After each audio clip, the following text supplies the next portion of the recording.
Good afternoon, ma'am. I'm Aljun Francis Icarion, and this afternoon I'm going to show you or demonstrate the tracheostomy. So, tracheostomy, it is a opening created by a surgical incision into anterior wall of the tracheo and made into a exterior opening of the stomach.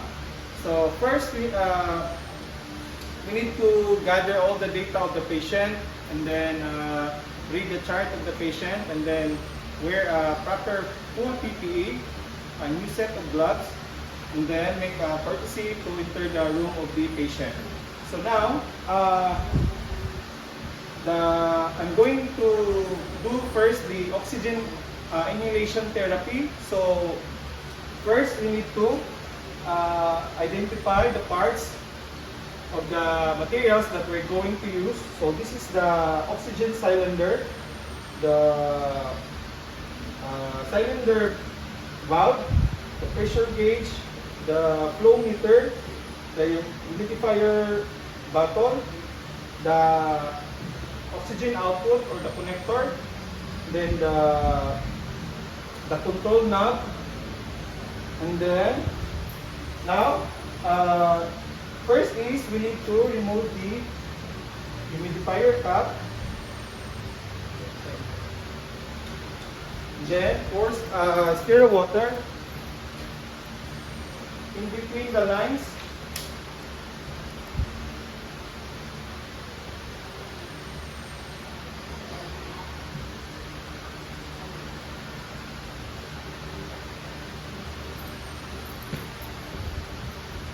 And then now,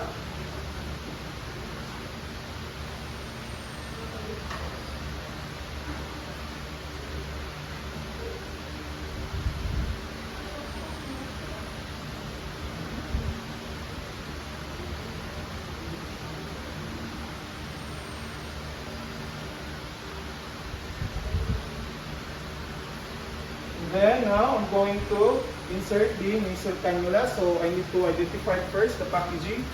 So check the integrity. If there's any discoloration, the expiration date. Then open. So this is the nasal cannula, and then these are the parts. So this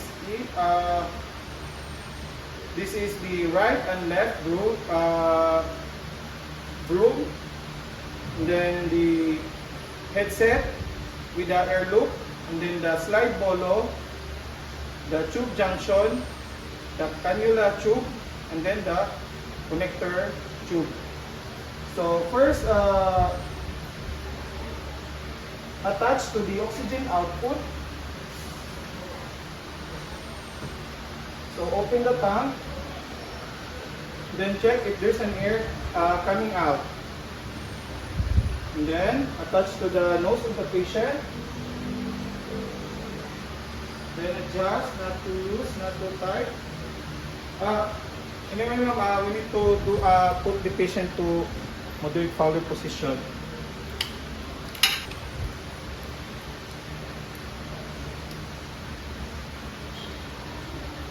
So adjust the flow rate to 1 to 6 liters per minute. And then, done with the nasal cannula insertion. Okay. So next is remove and set aside.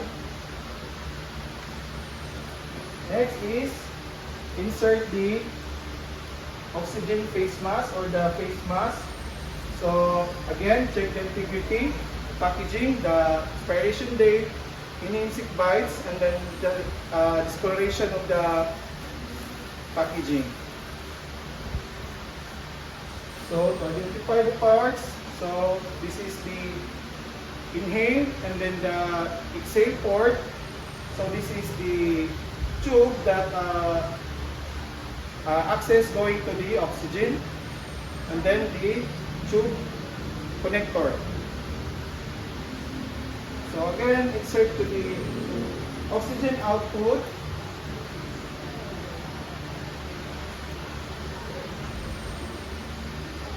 Open the tank. check if there's air coming out, and then put on the nose and the mouth of the patient.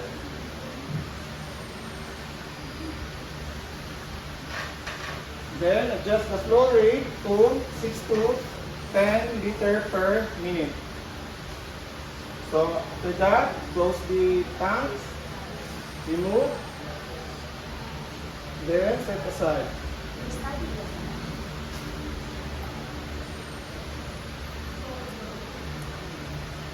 Then the next procedure is nasopharyngeal suctioning. So this is the machine that we're going to use. So to identify the parts, this is the canister lid, the canister collector, bacterial filter, then the pressure regulator, the switch and on and off switch, the power, and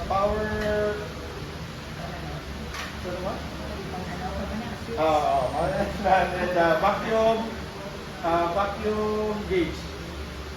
So get the cotton balls. The cotton 2 kidney basin. 1:4 the sterile water.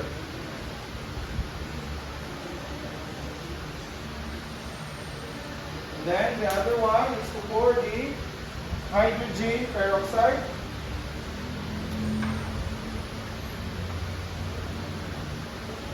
And now get the collecting catheter tube. So this is the collecting catheter tube.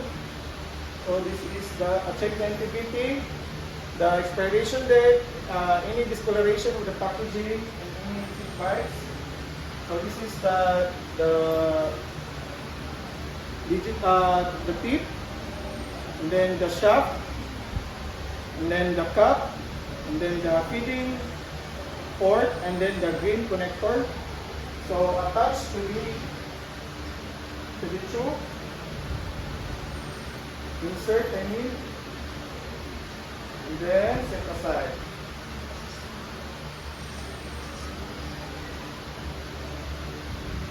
Then now, next is get 2 towels. So 1 towel, put it under the head of the patient.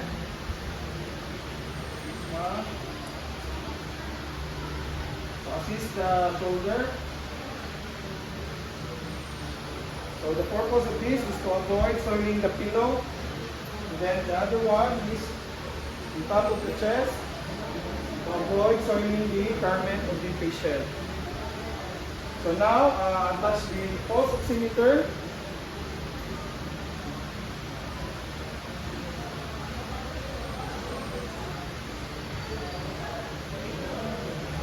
And then change new set of gloves. Change to sterile gloves. So remove the gloves, gloves to gloves, skin to skin. Then discard. Then put powder for easy to insert the gloves.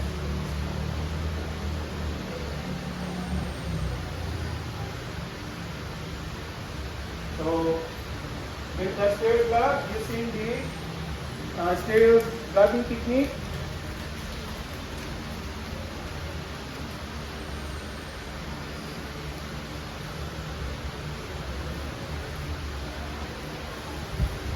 So this is my dominant hand and my non-dominant hand. So insert first to your non-dominant hand. So hold outside part of the sterile gloves.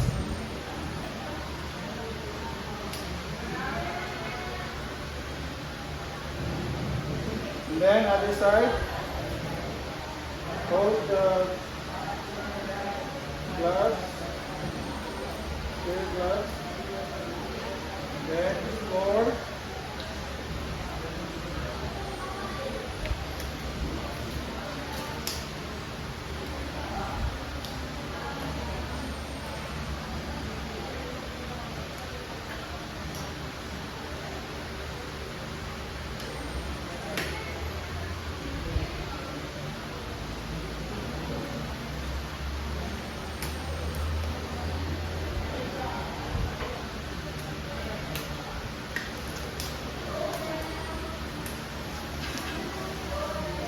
So now, get the collecting chute.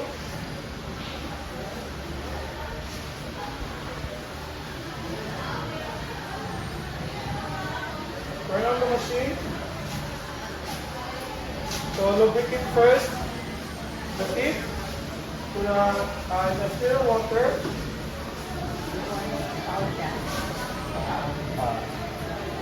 And then insert to the farthest nose of the patient at least 6 to 8 inches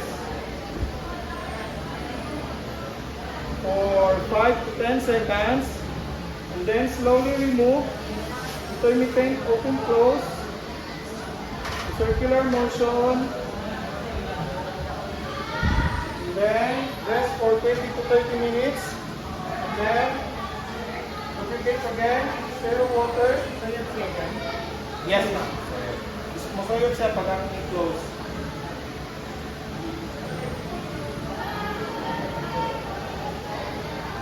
And then, the nearest nose to the patient, insert 6 to 8 inches in 5 to 10 seconds.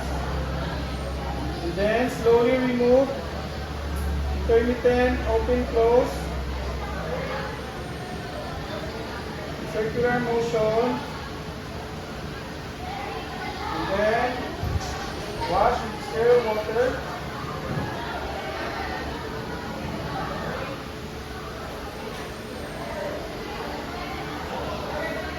Then next, we're going to do the oropharyngeal suctioning. So we already washed with sterile water. So insert 4 to 5 inches for 5 to 10 seconds. Then slowly remove, open, close. Then collect also the saliva. Then rest for 20 to 30 seconds. Then lubricate with sterile water again.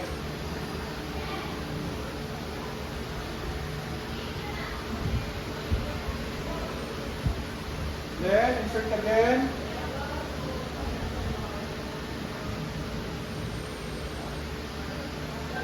Four to 5 inches to remove the mucus. Then slowly remove, open, intermittent, open, close. Then lubricate. Now we're going to do the tracheo suctioning.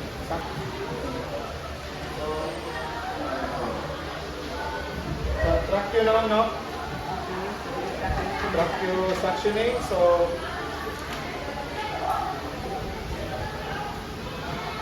again, wash first with sterile water.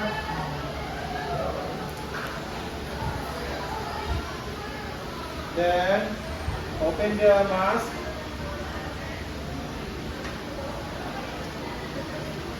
Then insert 3 to 4 inches for 5 to 10 seconds, and then slowly remove, intermittent, open, close.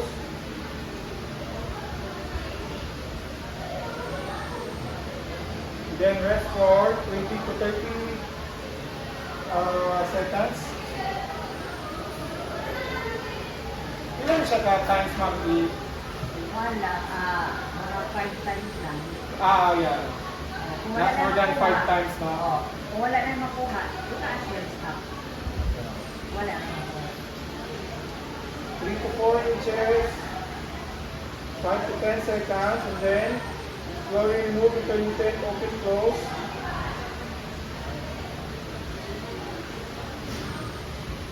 Then cover.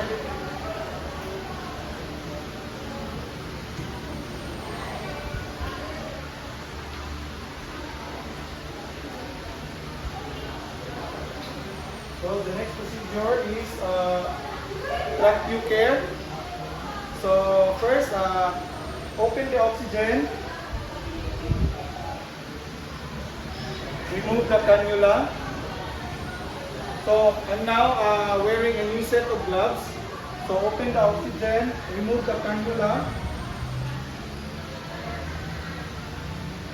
then soak with hydrogen peroxide, and then remove the old hose pad. Start. Then get a cotton swab.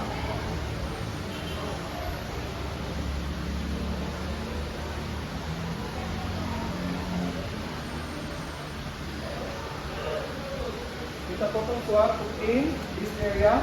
So while cleaning, check the patient if there's any skin rashes, hematoma, and if there's any skin discoloration. Start. Then after that, put a new gauze pad. Pwede na siya i-moisten na ma'am, shortcut. Ha? I-pasto na siya gamay. To avoid collecting dust or later. Nagpupuan, nakikita mo mo ba? Tata. Pero kanto yung mo ipan para kung napagpuan siya. Dry lang siya. Dry lang yun. Like in kaso buubo, walang pot, dry siya. Pero ano mo itabon sa ibabaw, it should be slightly more. Okay.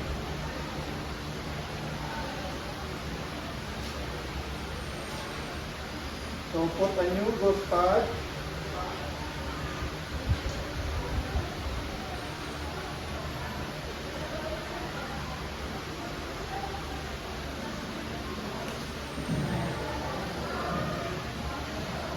And then cover.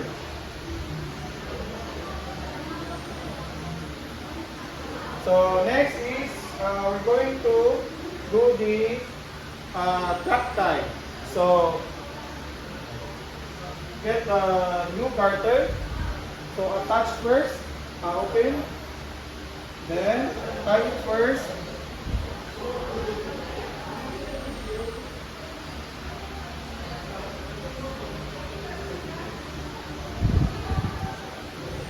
Not too loose, not too tight.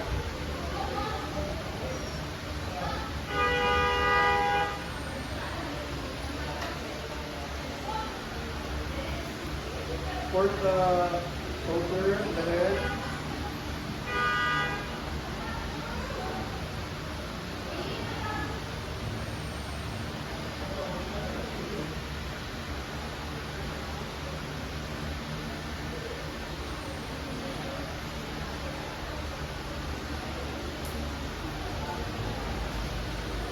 Then remove the old garter.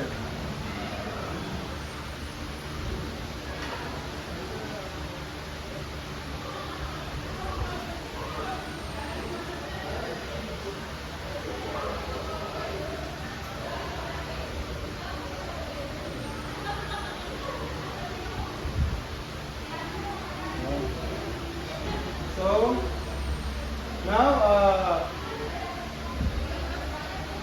I already removed the garter, so get a brush to clean the cannula, the inner cannula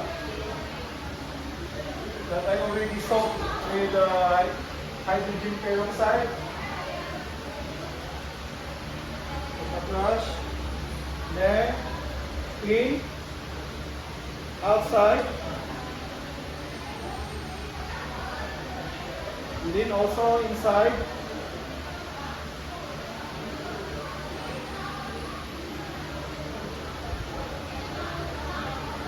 Start and then wash with distilled water.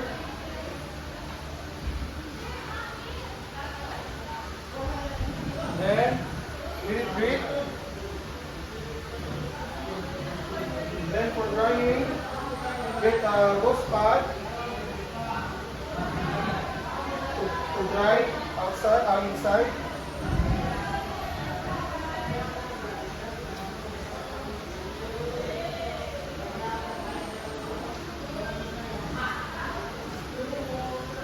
Start and then insert. Make sure that there's no thread left inside. So check. None. So insert. And it must have a click sound. Then lock. Then cover. Then get a ghost pad, moisten ghost pad. Nipis lang yung nipis. Ha? Nipis para makasood ang oxygen. Nipis lang. Very clean.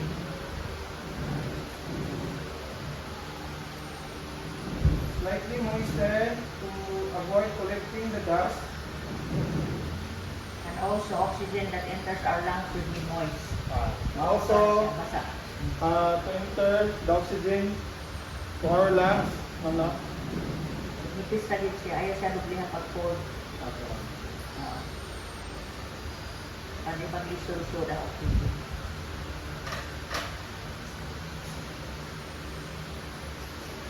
Oh, yan. Okay. Basta lang mag-filter. Filter siya. Ang uban na is, ilang i-tape sa ibabaw. Ang uban. Saan na? Butang ilang tape. Ay, Oh, ganun. Ibutang na i-reinforce. Oh, pero, kuhaan ka na, ang uban ma-irritate mo na skin ko na ay bandage. Sakit, no? Oh, wala na isok-sok ka na. Mura mag-irritate na sila sa plaster sa likod. Ang uban, butang nila plaster na yun. Ang uban, uli na na ilan na isok-sok. Pero na siya sa ibabaw sa Oo. pangalawa. Bago sa baka.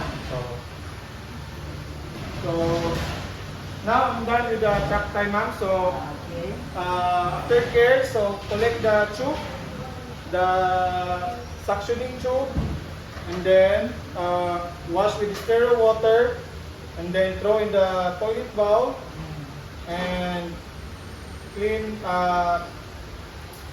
Follow up with Follow up with Lysol and soap, no? Lightly soap and then flush.